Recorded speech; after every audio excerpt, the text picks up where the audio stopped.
Hello and welcome back to Supposedly Fun. My name is Greg. I am here today to do another edition of If You Liked That Book, Try This Book.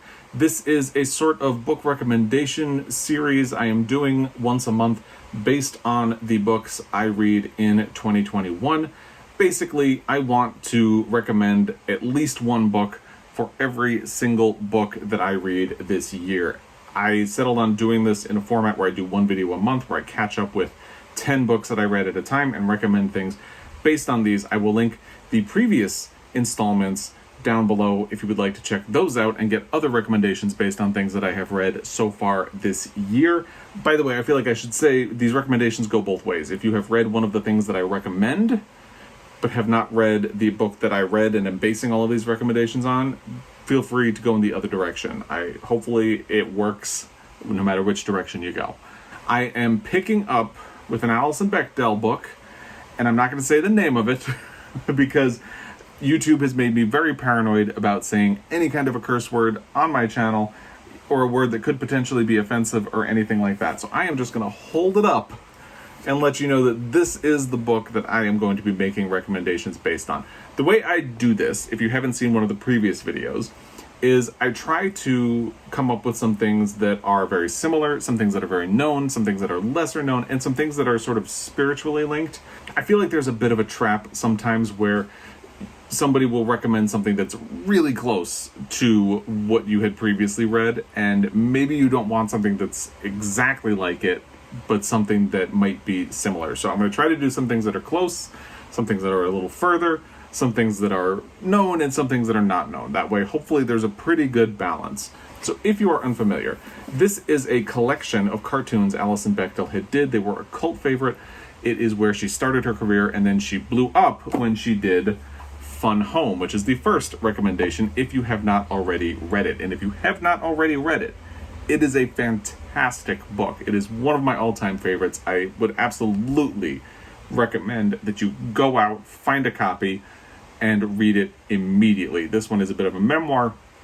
It is about her relationship with her father and how they approached their lives differently, partially because of the time in which they grew up, and partially because of just other things. And it's a fantastic book. If you have gone as far as to read this one, I'm guessing you have already read this, but you never know. Going for something that is very similar to the collection of cartoons that Alison Bechdel did, this might be very difficult to find, but I would recommend Doc and Raider by Sean Martin. This is something that my husband introduced to me. Both of these were published in the 90s. One of them was published in 1994. One of them was published in 1996. And Doc and Raider are a gay couple. And it is about them going out, living together, living the lives that they were capable of living at the time. It is really funny. It is a little bit political. It is a little bit sweet, a little bit dramatic. And there's a tiny hint of melodrama, which you get a lot of in Alison Bechdel's book. So I would recommend these if you can find them. I believe they've been out of print for a while. I only have copies because these are my husband's and he's letting me borrow them. Actually, he doesn't know I'm borrowing them right now, so oops. But if you can find a copy, please check them out. They can be very sweet. They can be very funny. They would absolutely tie into what Alison Bechdel is doing in her cartoon strip. In terms of lesbians being funny, I'd recommend Rubyfruit Jungle by Rita Mae Brown. This is actually something from my TBR, but I did it in a page 112 challenge with Sean the Book Maniac, so I'm familiar with page 112, and that got me to skim the first few pages. It's a surprisingly funny book. It is a classic lesbian novel, so I feel like Alison Bechdel would approve, hopefully, of me recommending it based on her. The final book I'm going to recommend based on Alison Bechdel's cartoon collection is another one I am not going to say the name of. In this case, there's actually nudity on the cover, so I'm just going to hold up the back of the book and say that Larry Kramer wrote a novel in the 70s, the title of which is a gay slur, which is why I'm afraid to say it on YouTube.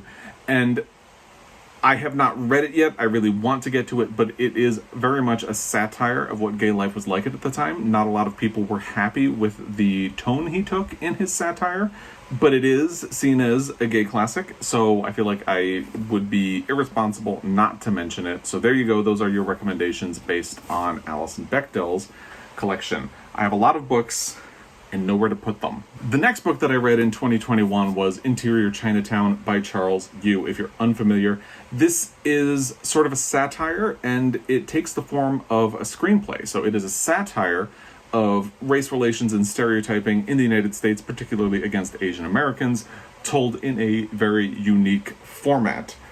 So there are a couple of different directions I could go. One that's a bit of a reach, and one that I'm sure many people are not familiar with, because I don't hear a lot of people talk about it, is Jennifer Government by Max Barry. This is a sort of satire about commercialism run amok. It takes place in a future where nobody has last names anymore. Your last name is the company that you work for. So obviously Jennifer works for the government. I remember it being really funny. It's been a long time since I read it, but it really plays with ideas of where society is going and the things that we value, which I think is an interesting comparison to Interior Chinatown. If you're more into stories that are told in unusual and creative ways, there's The Lover's Dictionary by David Levithan. This is a novel told in dictionary definitions. Each definition reveals a little bit of the story and pushes it forward. I remember really enjoying this book a lot, so I would recommend that. Elemento P by Mark Dunn is a novel told through letters.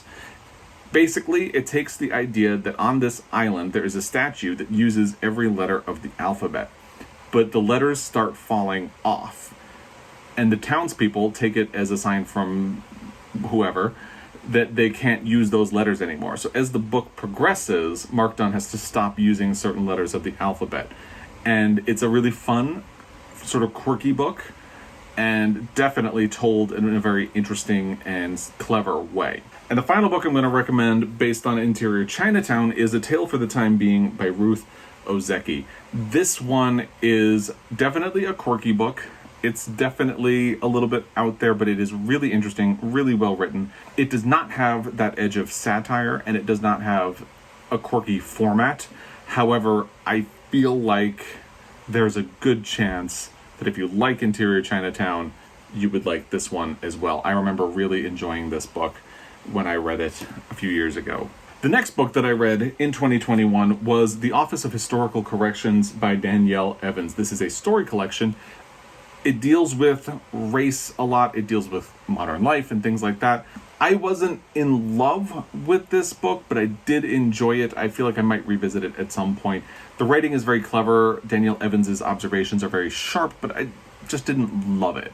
Now, let's just get this one out of the way, because if you've seen my previous videos, if you follow this channel, you knew this was coming.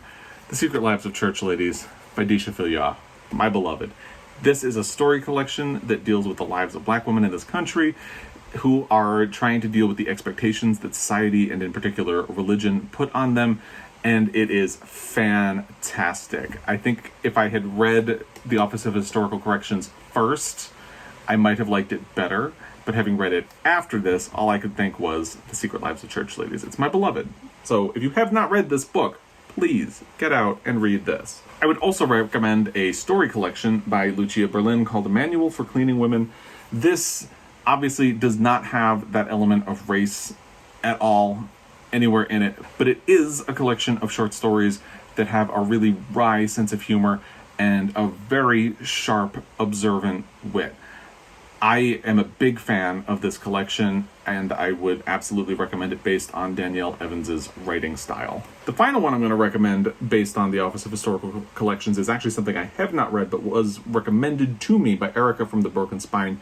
It is the collection plate Poems by Kendra Allen. She actually specifically recommended it because I am a fan of The Secret Lives of Church Ladies, but I feel like it would also apply to anyone who is looking for a recommendation based on the Office of Historical Corrections. So this is something that I am going to be looking to get at some point, maybe this year, maybe next, and maybe you should think about as well.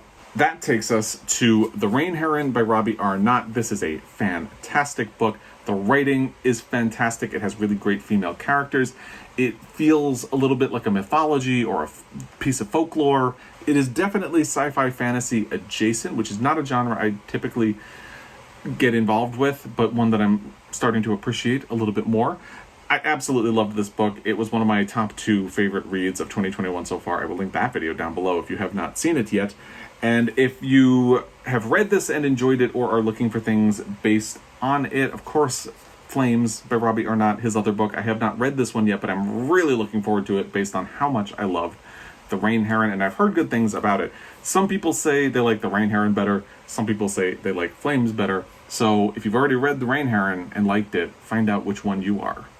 Now, the writing style of The Rain Heron reminded me of The Woman in the Dunes. I thought I was going to have a really hard time finding recommendations based on The Rain Heron, since I don't usually read sci-fi and fantasy, and I actually came up with a fair amount. Something about the writing kind of reminds me of The Woman in the Dunes, which also is kind of fantasy adjacent. It's about a man who finds himself in a sand pit with a woman, and they are perpetually forced to keep shoveling sand away in a sort of Sisyphean task. And it's a beautiful, beautiful book. The writing is fantastic. I have actually wanted to reread this for a really long time, and I think it's in that same wheelhouse where it kind of feels like folklore or mythology, but isn't. So definitely check that one out. And then, of course, if you watch this channel, you know I'm a fan of Never Let Me Go by Kazuo Ishiguro.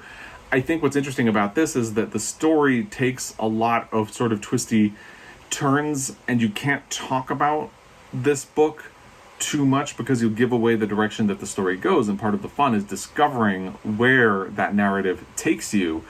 And that is also true of The Rain Heron. I feel like the premise on the back of the book is something that happens within the first 50 pages, and then part of the joy is finding out where it goes from there. And that is also very true of Never Let Me Go by Kazuo Ishiguro. If you've read this one, you could try The Remains of the Day, and I think you would do just as well. I would also recommend The North Water, a novel by Ian McGuire. This is a story that deals with the concept of good and evil set on a sailing vessel in the past, and they are in the Arctic Circle, and it's about a sort of clash of wills between the doctor and this really brutal man who is on the ship, and what happens when they face off. I remember really enjoying this book. Ian McGuire has since published another book that I would like to read called The Abstainer, and I feel like that play of good and evil and the way it's written kind of reminds me of The Rain Heron. And then the final one I'm going to recommend based on The Rain Heron is actually something I do not own, but remember really enjoying, even though I'm not quite sure what it's all about. It's Fever Dream by Samantha Schweblin.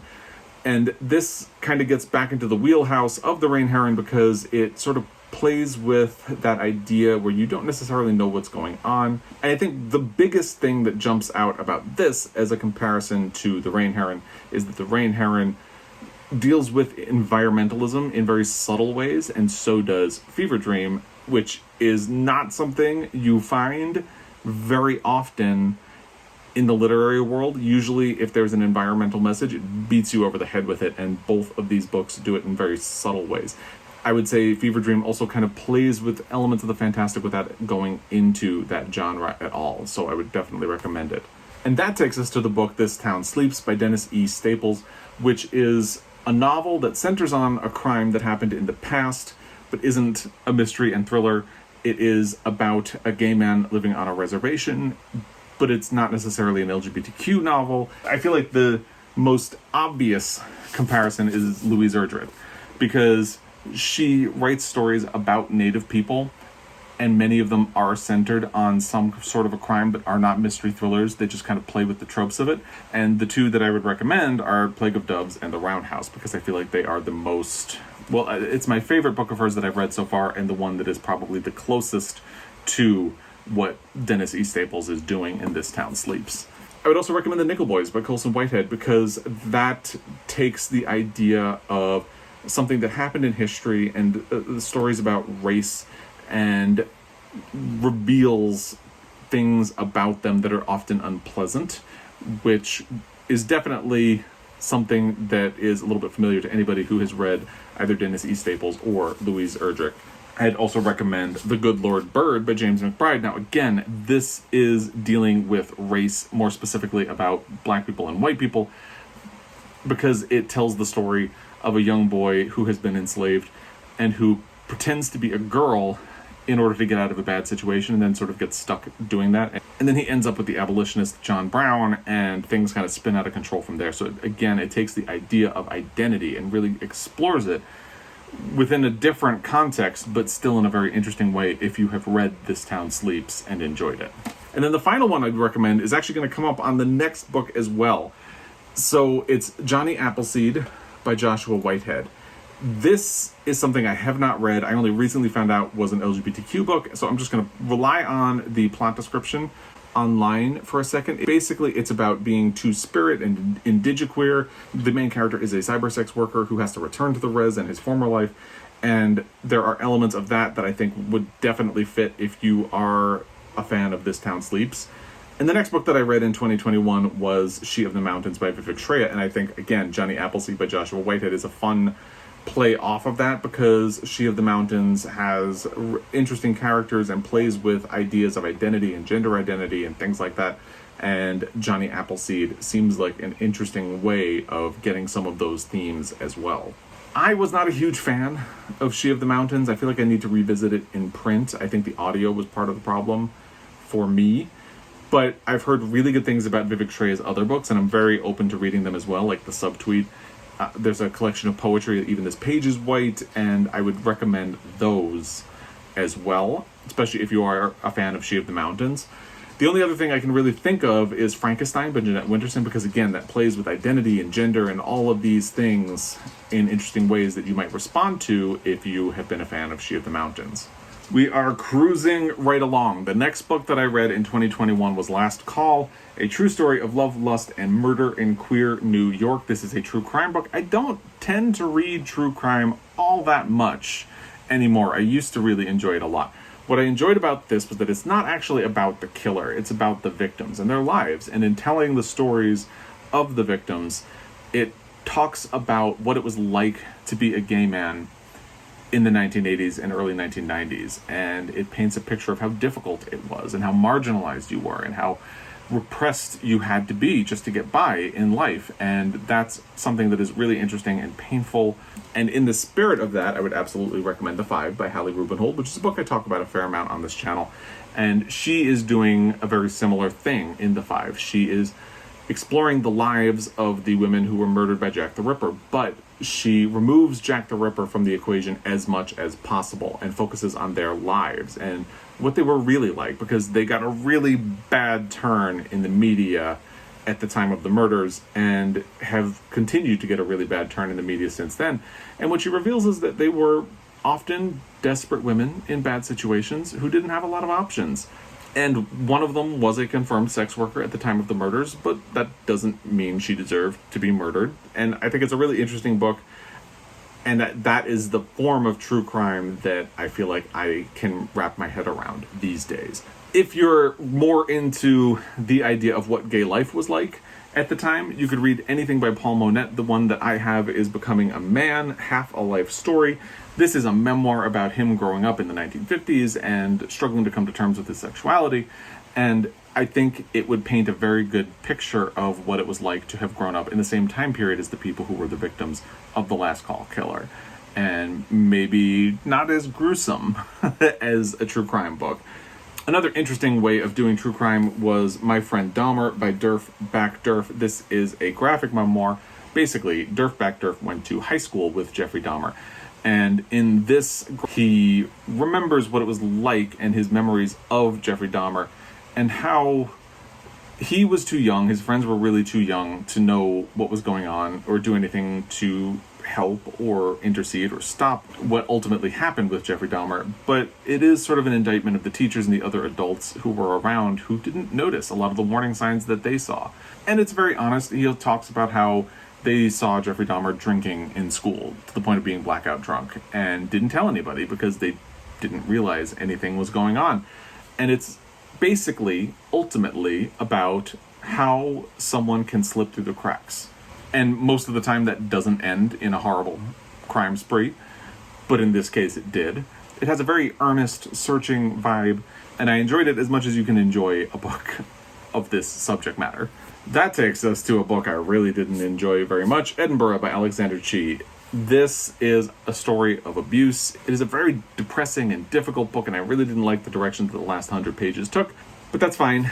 If you have enjoyed Edinburgh and are looking for something else, I'd recommend another book that I really did not enjoy and which was also problematic, A Little Life by Hanya Yanagihara, or maybe go with the book by that author that I prefer, which is The People in the Trees, which also deals with abuse and can be a little uncomfortable to read and deals with a lot of unpleasant subjects. Maybe skip A Little Life and go with this one instead. The other recommendation I have based on Edinburgh is The City and the Pillar by Gore Vidal. This is a classic LGBTQ book, and it is about a man who graduates from high school and has a one-night fling with his best friend, and then he spends the rest of the book kind of searching for his friend, trying to have this connection, and whether or not it actually exists, and it's very complicated, and I don't want to spoil the ending, but it's not a happy book. Let's leave it at that. And speaking of complicated families and trauma and things like that, read Burnt Sugar by Avni Doshi. This is a book I really loved. It was one of my favorite reads from last year. It deals with trauma and anger in very interesting ways, and I think more interesting ways than Edinburgh did. Or go for Shuggy Bane, which is another one of my favorite reads from last year, which also deals with trauma and pain and all of those things, and I think is ultimately a beautiful story about love. And again, I think it handles a lot of those topics in a more successful way than Edinburgh. We're almost there. The next book I finished in 2021 was Bloom by Kevin Panetta and Savannah Ganicho. This is a graphic novel about a teenager who is supposed to hire his replacement at his family's bakery and who ultimately falls in love with that replacement. It's a really sweet story. Doris from Aldi Books would call this pure cinnamon bun magic, and I would agree with her in that assessment.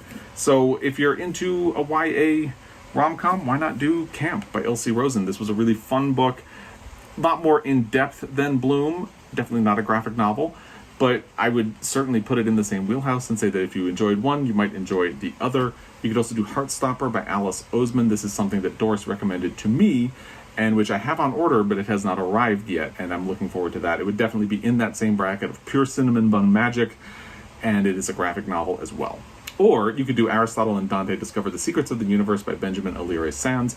This is a book that is another sort of YA story about figuring out who you are, which is a sort of subplot of Bloom, and it is about LGBTQ elements and things like that. It's a beautiful, beautiful story, and I would definitely recommend it, and there's a sequel coming out later this year. The final book we are going to cover in this edition of If You Like That, Try This is A Single Man by Christopher Isherwood. I really liked this book a lot. It is a classic LGBTQ novel about a day in the life of a man named George who is grieving his lover. Honestly, I could have easily recommended The City and the Pillar based on this as well, but I'm not going to go in that direction. It also deals with a lot of philosophical musings as George goes about his day and his approach to life and his feelings about life. Ultimately, even though he is angry and sort of bitter and resentful and sad, he loves life. And I think that points me toward E.M. Forster. You could go with any one of E.M. Forster's books, but the one I always talk about is Maurice. It's my favorite. It is also an LGBTQ novel, but Howard's End deals a little bit more with philosophy. Arguably, Howard's End is E.M. Forster's masterpiece. I just happen to really like Maurice, so you can't go wrong with either one of them.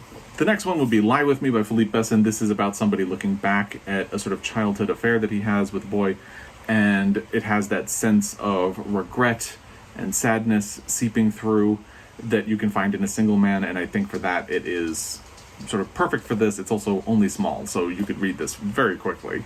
And the final ones I will recommend are Garth Greenwell. The two that I have are What Belongs to You, a novel, and Cleanness. Either one. These are both on my TBR. I haven't gotten around to reading them, but from what I've heard, they also deal with sort of repressed feelings and figuring out things about who you are, and maybe you're a little sexy, from what I've heard. I don't know. So, there you go. Those are my recommendations for the next 10 books that I've read in 2021. I will be back in August with some more, so stay tuned for that. If you enjoyed this, hit subscribe, follow along, and you'll be there when that comes around.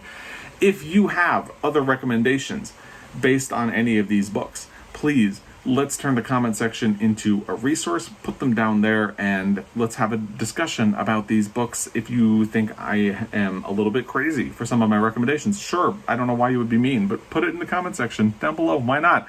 As always, I really appreciate your time. Thank you for that, and I will be back. Until next time, happy reading.